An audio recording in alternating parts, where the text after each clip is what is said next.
আমি ওর ভিডিও কি এখনো পছন্দ করি, ও যে কোনো একটা ভিডিও দেখলে ওই ভিডিওটা সরাসরি একদম, যেমন কয়েকটা শব্দ বলে, এই যে বাড়ারবো বাড়া, এটা বলে, হ্যাঁ, তারপরে টুনটুনি টুনটুনি, হ্যাঁ, তারপরে গজাল গজাল গজাল, এই যে শব্দগুলা, এগুলা এত সুন্দর করে বলে, মানে যারে বলে ওর জন্য এটা একদম অ্যাপ্রোপ্রিয়েট।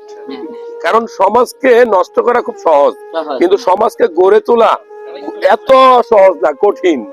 তো ওই জন্য আমি ওর পছন্দ করি। আমার পছন্দের কারণ একটাই, মানে ও ডাইরেক্ট শুরু করে অ্যাকশন।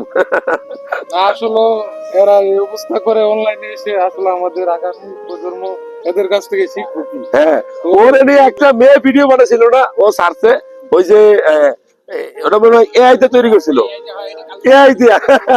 আমি দেখছি ও যে বিয়ে করছে, এটা তো ম্যাক্সিমাম মানুষ জানে না, জানে না। এবার আইসা ও প্রচার করছে, আমরা জানছি, ঠিক আছে।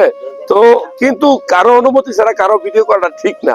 ওরা তো এআই দিয়ে করে, আমাদের ভিডিও তো এরকম করে, দেখা যায় আমরা আমাদেরকে তো এমন ছবি ছাড়ে, এমন লেখা লেখে যেগুলা মানে অবাস্তব, অবাস্তব। আমরা তো ডাক্তার মানুষ। হ্যাঁ আসেন, হ্যাঁ, মানে আমার অনেক প্যাকেটই